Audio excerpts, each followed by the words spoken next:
الحمد لله نحمده ونستعينه ونستغفره ونؤمن به ونتوكل عليه ونعوذ بالله من شرور أنفسنا ومن سيئات أعمالنا من يهده الله فلا مضل له ومن يضلل فلا هادي له أعوذ بالله من الشيطان الرجيم بسم الله الرحمن الرحيم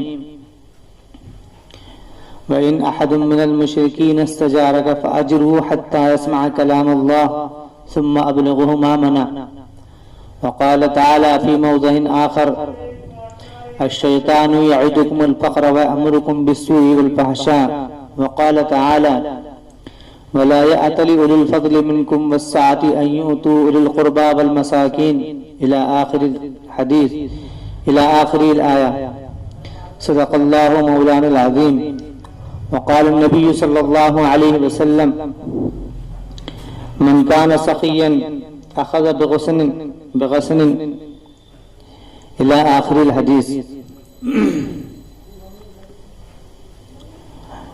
حضرات،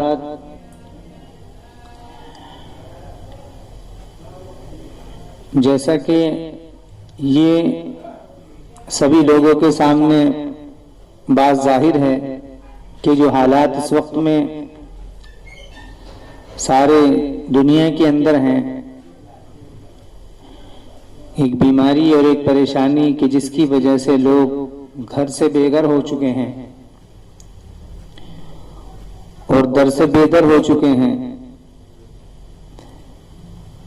تو ان کے اندر جہاں پر یہ بات غور کرنے کی ہے وہاں پر یہ بھی دھیان رکھنے کی بات ہے کہ اس وقت میں ایسا بہت بڑا مجمع ہے اور ایسا بہت بڑا طبقہ ہے جو کہ غذا نہ ملنے کی وجہ سے، روزی نہ ملنے کی وجہ سے، کھانا پینا نہ ملنے کی وجہ سے بھوک مری کا شکار ہے۔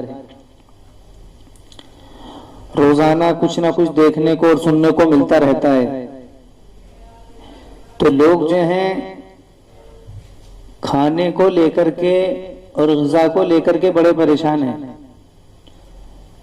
کھانے کی کوئی چیز نہیں ہے، پینے کی کوئی چیز نہیں ہے۔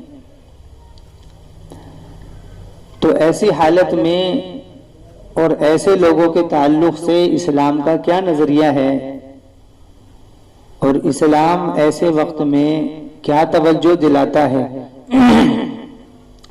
کیا اسلام اس بات کا نام ہے کہ اپنی ذات سے نمازیں ادا کی جائیں، روزے ادا کیے جائیں، حج ادا کیے جائیں اور عمرہ کیا جائے اور لوگ حج پہ حج کر کر کے اپنے آپ کو حاجی ہی کہلواتا رہے اور عمرہ کر کر کے اپنے آپ کو عمرہ ہی کہلاتا رہے؟ یا اس کے علاوہ بھی اسلام کے اندر کوئی پہلو ہے؟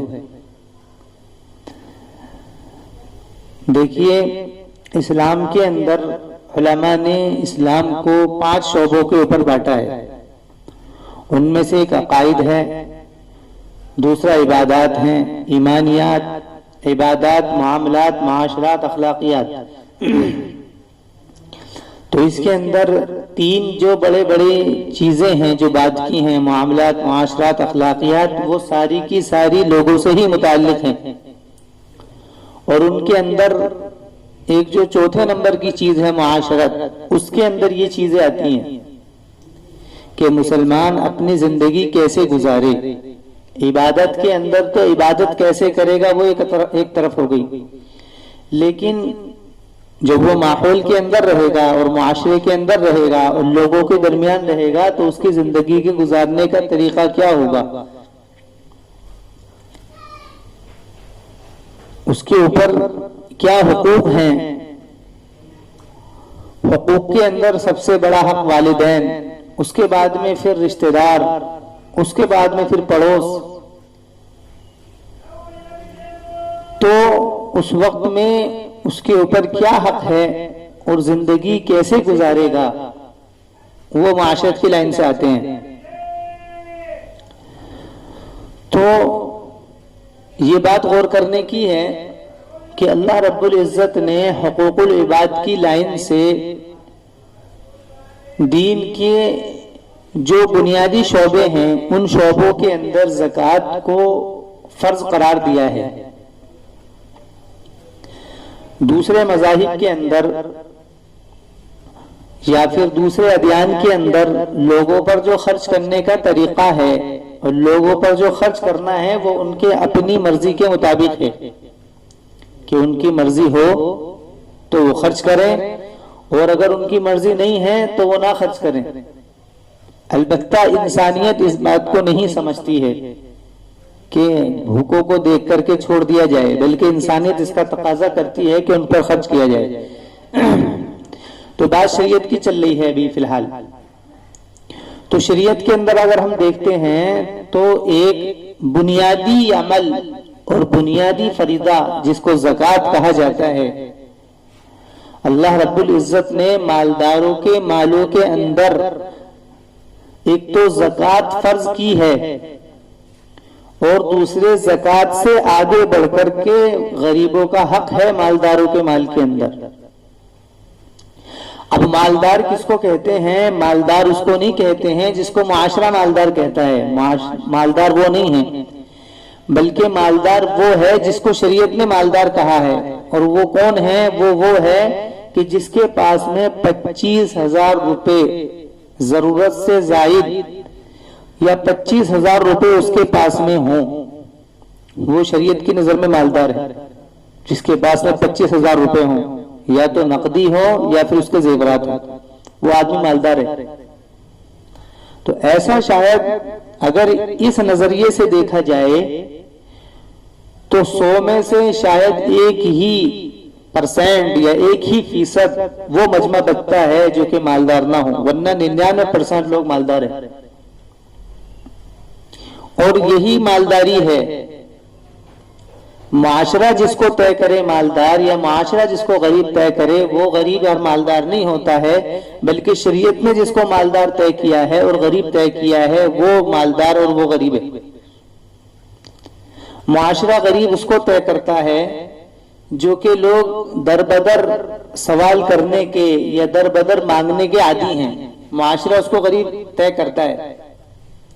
حالانکہ شریعت کے اندر غریب اور مسکین اس کو کہا جاتا ہے کہ جس کے پاس میں ایک دن کے بھی کھانے کے لیے کھانا نہ ہو، مسکین اس کو کہا جاتا ہے. اور اس کی تشریح اور علماء نے کی ہے. تو بہرحال مالداروں کے مال کے اندر ایک قسم جو مقرر کی گئی ہے زکوٰۃ کی، وہ فرض کے درجے میں ہے. اور علماء نے اس کی بھی تشریح کی ہے کہ زکوٰۃ ادا کرنے والا اور زکوٰۃ دینے والا سخی نہیں ہے. زکوٰۃ دینے والا سخی نہیں ہے، بلکہ زکوٰۃ دینے والا کنجوسی سے نکل جاتا ہے، سخاوت کے اندر نہیں گھستا ہے. زکوٰۃ دینے والا کنجوسی سے نکل جاتا ہے. بلکہ سخی تو وہ ہے کہ جس کے اوپر مال کی مقدار جو زکوٰۃ ہے اس کو اس نے ادا کر دی ہو اور اس کے بعد میں پھر وہ الگ سے اور مال خرچ کرے، اس کو سخی کہا جاتا ہے.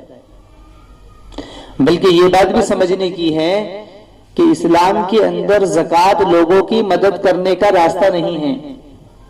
اسلام کے اندر زکوٰۃ لوگوں کی مدد کرنے کا راستہ نہیں ہے، بلکہ اسلام کے اندر زکوٰۃ غریبوں کو اور یتیموں کو اور حاجت مندوں کی حاجت پوری کرنے کا راستہ ہے، مدد کرنے کا راستہ نہیں ہے.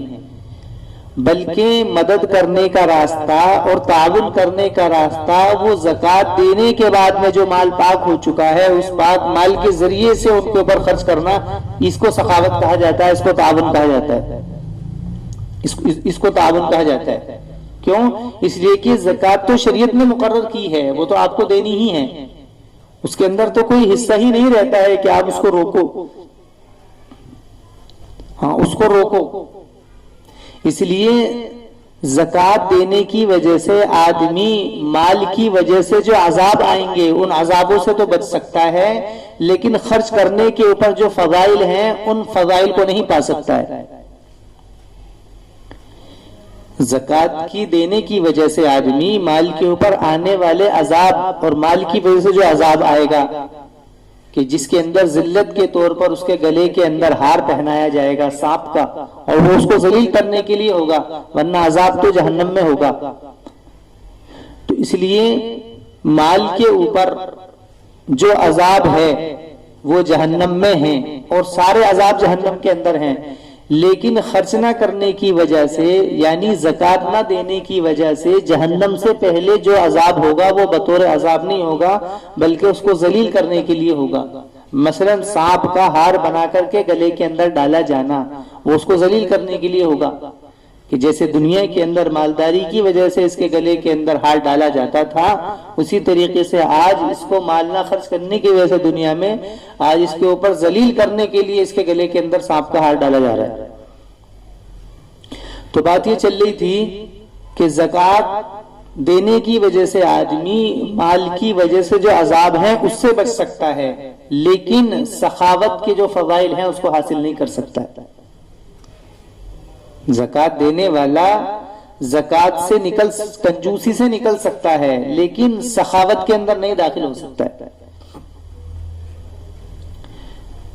تو دیکھیے اسلام کے اندر ایک مستقل ایک عمل ہے، ایک رکن ہے زکوٰۃ، کہ جس کو اللہ رب العزت نے مالداروں کے مال کے اوپر فرض قرار دیا ہے کہ وہ اس کو خرچ کریں، اور خرچ اس نیت سے نہیں کہ تعاون ہے، بلکہ خرچ اس نیت سے کہ یہ ان کا حق ہے، یہ اس نیت سے، بلکہ تعاون تو اس مال سے ہوگا جس مال کی زکوٰۃ نکل گئی ہو۔ یہ بات دھیان رکھنے کی ہے، تعاون اس مال سے ہوگا جس مال کی زکوٰۃ نکل گئی ہو، جس مال کی زکوٰۃ نہ نکلی ہو اس مال سے تعاون نہیں ہوگا۔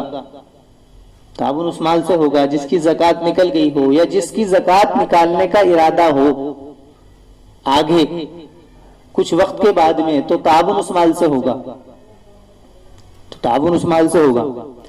تو اسلام کے اندر ایک تو زکوٰۃ ہے جو فرض ہے، اور دوسرے زکوٰۃ جب دے دی گئی ہے تو اس مال کے اوپر حق ہے پھر غریبوں کا کہ اس کو خرچ کیا جائے۔ چنانچہ قرآن کریم کے اندر اللہ رب العزت فرماتے ہیں وَإِنْ أَحَدٌ مِّنَ الْمُشْرِكِينَ اسْتَجَارَكَ فَأَجِرْهُ حَتَّى يَسْمَعَ كَلَامَ اللَّهِ۔ معاشرت جو ہے یعنی لوگوں کے ساتھ میں اچھائیاں کرنا اور لوگوں کی ضرورتوں کو پورا کرنا، اور اگر کوئی تم سے امانت چاہے تو اس کو امین، اس کو اگر کوئی تم سے کہ تم سے کوئی امانت چاہے، مثلا اطمینان چاہے، رہنا چاہے، تو تم اس کو امانت دو۔ تو یہ ساری چیزیں کس لیے ہیں؟ یہ اس لیے ہیں تاکہ دین وہ سمجھ لے۔ مطلب کیا ہے کہ اسلام کا جو فروغ ہے اور اسلام کی جو ترقی ہے وہ بھی لوگوں کی حاجت پوری کرنے کے اندر اور لوگوں کی ضرورتیں پوری کرنے کے اندر چھپی ہوئی ہے۔ مساجد کی زیادہ تعدادوں سے یا دینی ارکان کے یا دینی قلعوں کے زیادہ تعداد سے اسلام نہیں پھیلتا، بلکہ اسلام تو معاشرت کی لائن میں پورا اترنے سے اترتا ہے۔ اس لیے اللہ رب العزت نے فرمایا ہے فَأَجِرْهُ حَتَّى يَسْمَعَ كَلَامَ اللَّهِ، کہ تم اس کو اس کے اوپر تم احسان کرو، تم اس کو اجرت پر دو، تم اس کو کرائے پر دو، یا تم اس کے اوپر خرچ کرو، حَتَّى يَسْمَعَ كَلَامَ اللَّهِ، یہاں تک کہ وہ اللہ تعالیٰ کے کلام کو سن لے، یہاں تک کہ وہ اللہ تعالیٰ کے کلام کو سن لے۔ تو دین کی تبلیغ اور دین کا فروغ بھی وہ بھی انفاق پر منحصر ہے، وہ بھی انفاق پر منحصر ہے، خرچ کرنے پر منحصر ہے۔ اور اس سے آگے اگر ہم چلیں گے تو بزرگی کی بقا بھی انفاق پر منحصر ہے، بزرگی کی بقا، کہ جو لوگ عبادت کے اندر آگے بڑھ گئے ہیں یا جو لوگ عبادت کے اندر پورے اترے ہوئے ہیں، انہوں نے بزرگی کے درجے کو پا لیا ہے، تو ان کی بزرگی کی بقا بھی انفاق کے اندر ہے۔ ایک واقعہ اسلام کے اندر ہوا ہے جس کو واقعہ افق کہا جاتا ہے۔ اس موقع کے اوپر ہوا یہ تھا کہ حضرت عائشہ رضی اللہ تعالی عنہا کے اوپر تہمت لگی، حضرت عائشہ کے اوپر تہمت لگی کہ نعوذ باللہ حضرت عائشہ نے کسی کے ساتھ میں کہ غلط حرکت کی ہے، یہ تہمت لگائی گئی۔ لیکن اس تہمت کی برات قرآن کریم کے اندر نازل ہو گئی۔ تو حضرت ابوبکر صدیق رضی اللہ عنہ جو تھے، حضرت عائشہ رضی اللہ تعالی عنہ کے والد، انہوں نے قسم کھا لی کہ میں اب کسی غریب اور فقیر کے اوپر خرچ نہیں کروں گا، اور اس کے اندر وہ غریب اور فقیر شامل کیے کہ جنہوں نے حضرت عائشہ رضی اللہ تعالی عنہا کو بدنام کرنے کے اندر حصے داری کا حصہ لیا تھا۔ اس کے اندر حضرت مصطح رضی اللہ تعالی عنہ تھے، کیونکہ ابو صدیق رضی اللہ تعالی عنہ کے خرچ سے بہت سارے لوگوں کے گھرانے چلا کرتے تھے، تو ان میں حضرت مصطح رضی اللہ تعالی عنہ تھے۔ ان کے بارے میں قسم کھائی کہ ان کے اوپر میں کوئی خرچ نہیں کروں گا، کیونکہ انہوں نے میری بیٹی کو بدنام کیا ہے۔ جذبات، کیونکہ جذبات کے اندر جذباتی تو کوئی بھی بن سکتا ہے، تو حضرت رضی اللہ تعالی عنہ نے قسم کھا لی۔ تو ان کے اس قسم کھانے کی وجہ سے قرآن کریم کے اندر آیتیں اتری، جس کے اندر کہا گیا یا ایھا الذین آمنوا لا تتبعوا خطوات الشیطان فإنه يأمر بالفحشاء والمنکر ولولا فضل اللہ علیکم ورحمتہ ما زکا منکم من احد ابدا ولکن اللہ یزکی من یشاء واللہ سمیع علیم، کہ تم شیطان کا اتباع مت کرو۔ اور آگے فرماتے ہیں کہ اگر اللہ تعالیٰ کا فضل نہ ہوتا تو تم پاک نہ ہوتے، اللہ تعالیٰ نے تم کو پاک کیا ہے۔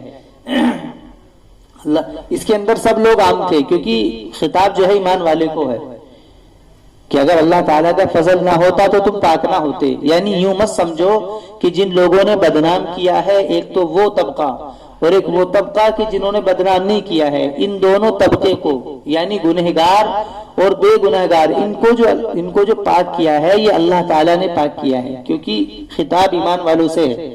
یا ایھا الذین آمنوا لا تتبعوا خطوات الشیطان، اور آگے فرماتے ہیں ولولا فضل اللہ علیکم ورحمتہ ما زکا منکم من احد ابدا ولکن اللہ یزکی من یشاء، کہ اللہ تعالیٰ جس کو چاہتا ہے پاک کرتا ہے، اور پاک کہ جو پاک ہو جاتا ہے وہ بزرگ ہو جاتا ہے۔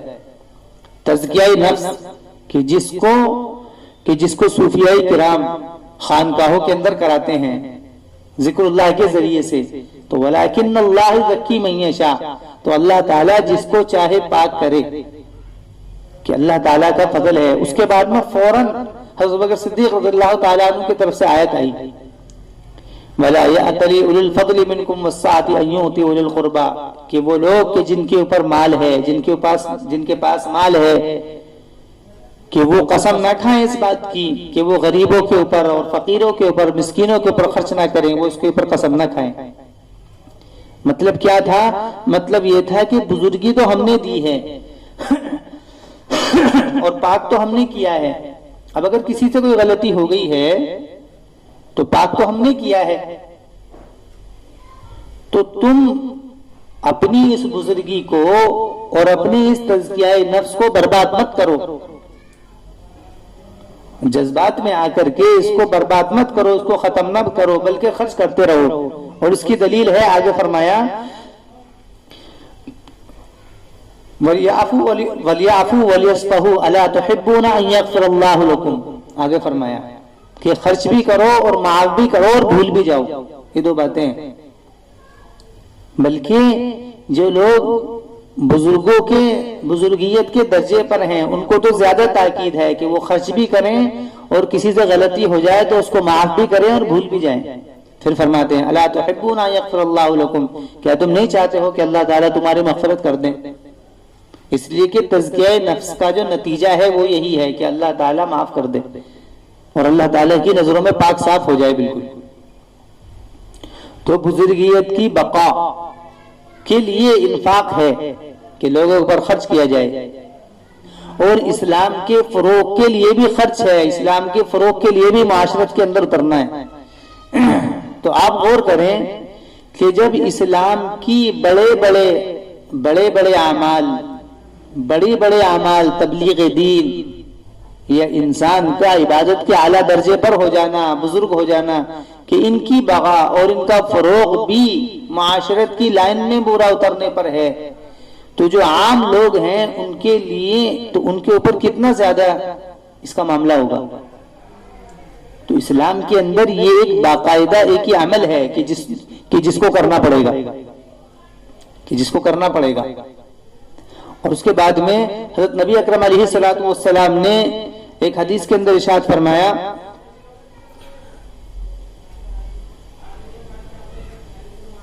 کہ سخی جو ہوتا ہے وہ اللہ تعالیٰ سے قریب ہوتا ہے، السخی قریب من اللہ، السخی قریب من اللہ قریب من الجنتی قریب من الناس، کہ اللہ تعالیٰ سے بھی قریب ہوتا ہے، جنت سے بھی قریب ہوتا ہے، لوگوں سے بھی قریب ہوتا ہے۔ سخاوت کہ جو سخی ہوتا ہے کہ وہ اللہ تعالیٰ سے بھی قریب ہوتا ہے۔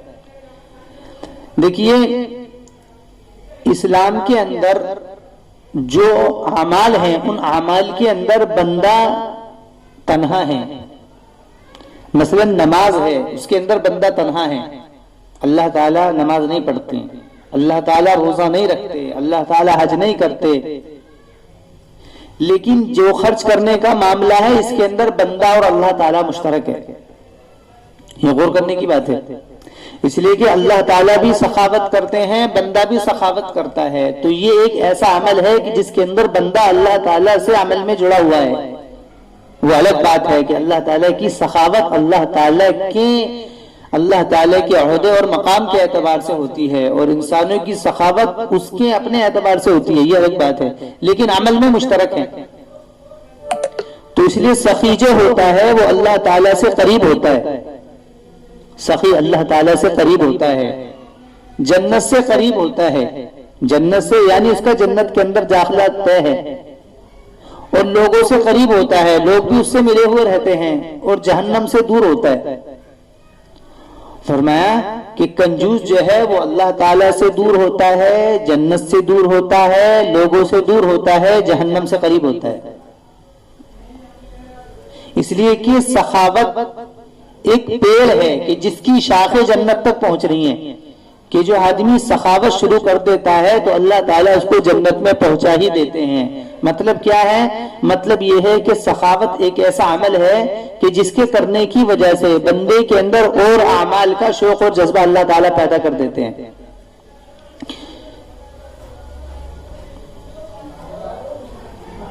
کہ بندے کے اندر اللہ تعالیٰ اور زیادہ اس کا جذبہ پیدا کر دیتے ہیں۔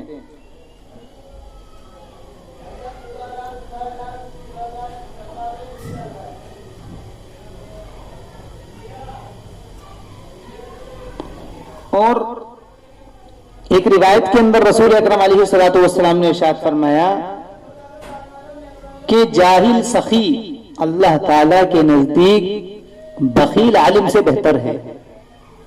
جاہل سخی بخیل عالم سے بہتر ہے۔ آپ غور کریں، دیکھو جہالت کے اندر کوئی عمل نہیں ہو سکتا ہے۔ نماز پڑھنے کے لیے علم شرط ہے، روزہ رکھنے کے لیے علم شرط ہے۔ مطلب کیا ہے؟ یعنی جس کے اندر دین کے بنیادی اعمال بھی نہیں ہیں، بنیادی اعمال بھی نہیں ہیں، لیکن اس کے اندر سخاوت کا اس کے اندر ایک پہلو ہے، اور وہ سخاوت کرتا ہے، تو وہ آدمی جو کہ جاہل ہو لیکن سخی ہو اللہ تعالیٰ کے نزدیک اس عالم سے جو کہ کنجوس ہو اس سے بہتر ہے۔ کیونکہ علم کیا ہوتا ہے؟ عمل پر کھڑا کرتا ہے۔ علم سے کیا ہے؟ علم سے عمل کا اچھا ہونا مراد ہوتا ہے کہ عمل اچھا ہو جائے، اس لیے علم ہے، ورنہ خالی علم بھی کوئی اہمیت نہیں رکھتا ہے۔ علم تو وہ ہے کہ جس سے عمل کے اوپر آدمی پہنچے، بظاہر تو خالی علم کوئی اہمیت نہیں رکھتا ہے۔ تو وہ جاہل جو کہ سخی ہو وہ اللہ تعالیٰ کے نزدیک اس عالم سے جو کہ کنجوس ہو بہتر ہے۔ آپ دیکھیں گے کہ جاہل وہ ہوتا ہے جو کسی عمل کا نہیں ہوتا ہے، یعنی اس کے جو عمل ہوتے ہیں وہ عمل کوئی مضبوطی نہیں ہوتے ہیں، کیونکہ اس کے پاس علم نہیں ہے، لیکن سخاوت ہے، تو اللہ تعالیٰ کو وہ زیادہ محبوب ہے، اللہ تعالیٰ کو وہ زیادہ محبوب ہے اس عالم سے کہ جس کے پاس میں دین کا سارا علم ہو اور عمل کو بخوبی ادا کرتا ہو، لیکن اس کے اندر کنجوسی ہو، سخاوت نہ ہو اس کے اندر، تو وہ اللہ تعالیٰ کے نزدیک وہ برا ہے۔ تو خلاصہ کلام بات یہ ہے کہ اللہ رب العزت نے مالداروں کے اندر مالداروں کے مال میں غریبوں کا حصہ رکھا ہے، اور سب سے کمزور بات یہ ہے کہ مال آدمی مالدار بننے کے لیے کمائے، یہ تو ایک بہت زیادہ گری ہوئی بات ہے کہ آدمی مالدار بلکہ اسلام کے اندر تو مالداری کا کوئی رواج اور کوئی تصور ہی نہیں تھا، بلکہ مال تو اس لیے ہے، مالداروں کو مال اس لیے دیا گیا ہے تاکہ وہ غریبوں کی اور فقیروں کی اور مسکینوں کی خبرداری کریں، ہاں اس لیے مال ہے۔ مال مالدار ہونے کے لیے نہیں ہے، بلکہ مال تو ضرورت مند کے ضرورتوں کو پورا کرنے کے لیے ہے۔ اب جو ہے، اب مالداری کا ایک شوق و جذبہ ہے، مالداری کا شوق و جذبہ ہے۔ رسول اکرم علیہ الصلوۃ والسلام نے ایک روایت کے اندر فرمایا کہ جب تمہارے حکمراں کمینے ہوں اور تمہارے مالدار جو ہیں وہ کنجوس ہوں، تو تمہارے لیے زمین کے اوپر سے زمین کے نیچے ہونا بہتر ہے۔ زمین کے اوپر ہونے سے زمین کے نیچے ہونا بہتر ہے۔ مطلب کیا تھا کہ تمہارے لیے اس وقت میں موت بہتر ہے زندگی سے، تمہارے لیے موت بہتر ہے زندگی سے۔ تو اس لیے اس وقت میں جو حالات ہیں اور اس وقت میں جو ہمارے سامنے ہیں، ان ساری چیزوں کے اوپر غور کریں۔ بہت سارے ایسے غریب ہیں اور بہت سارے ایسے فقیر ہیں اور ایسے مسکین ہیں جو کہ ضرورت کی وجہ سے اور کھانا نہ ملنے کی وجہ سے بھوکے مر رہے ہیں۔ اگر اللہ، اور یہ ایسا دور ہے، میں آپ کے بعد بتا دوں، یہ ایک ایسا دور ہے کہ اگر اس دور میں کہ لوگوں نے زکوٰۃ سے آگے بڑھ کر کے قدم نہیں اٹھایا تو پھر انجام اور حالات اور زیادہ بگڑنے والے ہیں۔ زکوٰۃ سے آگے بڑھ کر کے اگر قدم نہ اٹھایا، زکوٰۃ تو فرض ہے جس کو ادا کرنا ہے، زکوٰۃ کو ادا کرنے کے بعد میں اور جو مال ہے اس کو اگر نہ خرچ کیا تو یہ حالات اور زیادہ بگڑنے والے ہیں۔ کیونکہ اس وقت میں ایک یہ عام حالت ہے کہ جس کے اندر لوگ بھوک مری کے شکار ہیں، بھوک مری کے شکار ہیں۔ اس لیے ہمیں اپنے گھروں کے اندر اور اپنے محلوں کے اندر اور اپنے علاقوں کے اندر، اور دوسری بات یہ ہے کہ اسلام کے اندر خرچ کرنے کے اندر جو ایک حکم خرچ کرنے کا ہے اور دوسرا تحقیق کرنے کا ہے، یہ دونوں حکم ہیں۔ ایسا نہیں ہے کہ مالدار مال کو لے کر کے گھر کے اندر بیٹھ جائیں اور ضرورت مند ان کے پاس آئے، نہیں، بلکہ بات تو یہ ہے کہ مالدار اپنے مال کو لے کر کے جائیں لوگوں کے پاس میں اور ضرورت مندوں کو تلاش کریں اور پھر جا کر کے ان کے اوپر خرچ کریں۔ یہ ہے اسلام کا حکم۔ اسلام کے اندر یہ حکم ہے کہ مالدار اپنے مال کو لے کر کے نکلیں اور ضرورت مندوں کو تلاش کریں اور پھر جا کر کے ان کے اوپر خرچ کریں۔ ایسا نہیں ہے کہ ہمارے پاس مال ہے، جس کو چاہیے ہمارے پاس آ جائے، نہیں، ایسا نہیں ہے، بلکہ یہ حکم ہے۔ اور تحقیق کا مطلب بھی یہی ہے، اور تحقیق جب تک کامل نہیں ہو سکتی ہے جب تک کہ آپ اٹھ کر کے ان کے گھروں کے حالات یا ان کے محلے اور علاقوں کے حالات نہ دیکھ لیں، اس وقت تک تحقیق مکمل نہیں ہو سکتی ہے، اس وقت تک تحقیق نہیں مکمل ہو سکتی ہے۔ اور دوسری بات یہ ہے کہ شیطان تو فقر سے ڈرائے گا، الشیطان یعدکم الفقر ویأمرکم بالسوء والفحشاء، کہ شیطان تم کو فقر سے ڈراتا ہے، شیطان تم کو فقر سے ڈراتا ہے اور تم کو گناہ کا حکم کرتا ہے، کیونکہ جو مال غریبوں پر نہیں خرچ کیا جائے گا وہ مال فاحشات اور منکرات میں خرچ ہوگا۔ یہ بات پکی ہے کہ جو مال ضرورت مند کی ضرورتوں میں خرچ نہیں ہوگا وہ مال فاحشات کے اندر اور منکرات کے اندر اور بے حیائی کے اندر خرچ ہونا ضروری ہے۔ کتنی عورتیں ایسی ہیں کہ جو زنا کے اڈوں پر ہیں، لیکن کل ان کے حالات کا پتہ لگے گا کہ وہ زنا کے اڈوں پر پہنچی کس وجہ سے، کل پتہ لگے گا کیا وہ شوقیانہ پہنچی تھیں یا گھر کے اندر کھانا نہ ملنے کی وجہ سے اور ضرورت پوری نہ ہونے کی وجہ سے ملی تھی۔ ابھی واقعہ سننے میں آیا تھا، ایک صاحب جو ہیں جو کہ قومی اعتبار سے متحرک ہیں، وہ بتا رہے تھے کہ مولانا ہمیں ایسی بہت ساری عورتیں ملی ہیں جو کہ ہر کام کے لیے تیار ہیں، بس اس بات سے کہ ان کو 2 روٹی مل جائیں۔ بہت ساری ایسی عورتیں ملی کہ عورت کیا کرے گی، کیونکہ آدمی جو ہے بھوکا تو نہیں مر سکتا ہے نا، اس کے لیے کچھ بھی کر سکتا ہے، ہاں، تو کل اس کے بارے میں پتہ لگے گا۔ تو اس لیے خرچ کرنے کو لازم پکڑا جائے، خرچ کرنے کو لازم پکڑا جائے۔ اللہ رب العزت فرماتے ہیں کہ سخی اللہ تعالیٰ کو محبوب ہے۔ سخاوت ایک پیڑ ہے جس کی شاخ جنت کے اندر ہے، کہ جس نے سخاوت کو پکڑ لیا اس کا جنت میں جانا طے ہے۔ تو اس لیے ہمیں جو ہے سخاوت جو کرنی ہے کہ وہ دکھلاوے کے لیے نہیں کرنی، بلکہ اب تو مصیبت یہ ہے کہ جب تک دکھاوا نہ ہو جائے اور جب تک 2-4 آدمی واہ واہ نہ کر لیں اس وقت تک پیسے جیب سے نہیں نکلتے نہیں ہیں، اس وقت تک پیسے نہیں نکلتے ہیں۔ بلکہ اس وقت میں جو ہیں اور ہر وقت کے اندر ضرورت مندوں کی ضرورت کو خیال کر کے اور پریشان حال کی پریشانیوں کو خیال کر کے دیکھنے کی ضرورت ہے. کتنے لوگ اس وقت میں روڈوں کے اندر کہ جو بھوکے پیاسے ننگے پڑے ہوئے ہیں کہ ان کے کمائیوں کے جو ہے طریقے وہ سارے کے سارے بند ہوئے ہوئے ہیں. تو اس لیے اس وقت میں ضرورت زیادہ ہے کہ گھروں سے نکلا جائے اور لوگوں کے اوپر خرچ کیا جائے. اور حدیث میں اللہ رسول اکرم علیہ الصلوۃ والسلام نے ارشاد فرمایا کہ 3 باتیں قسم کھا کر کے کہی جا سکتی ہیں. ان میں سے ایک بات یہ تھی کہ میں قسم کھا کر کے کہتا ہوں کہ خرچ کرنے سے کبھی مال نہیں ختم ہوتا بلکہ خرچ کرنے سے مال ہمیشہ بڑھتا رہتا ہے. اور یہ بات پکی ہے کہ سود دینے سے اور سود لینے سے مال ہلاک ہوتا ہے اور خرچ کرنے سے مال بڑھتا ہے. یہ بات بالکل پکی ہے. لوگ سود کے اوپر آ گئے ہیں کہ لوگوں کی حالات کا خیال نہیں ہے بلکہ سود کا خیال ہے کہ کہیں اس 2 روپے اگر جا رہے ہیں تو اس سے کچھ ملنا چاہیے. تو اس سودی مزاج نے لوگوں کو خرچ کرنے سے بالکل ختم کر دیا. بہرحال بات یہ عرض کرنی تھی تو خرچ کرنے کو لازم پکڑا جائے کہ خرچ کرنے سے مال کبھی نہیں گھٹتا ہے، ہمیشہ بڑھتا رہتا ہے. یہ اللہ تعالیٰ کا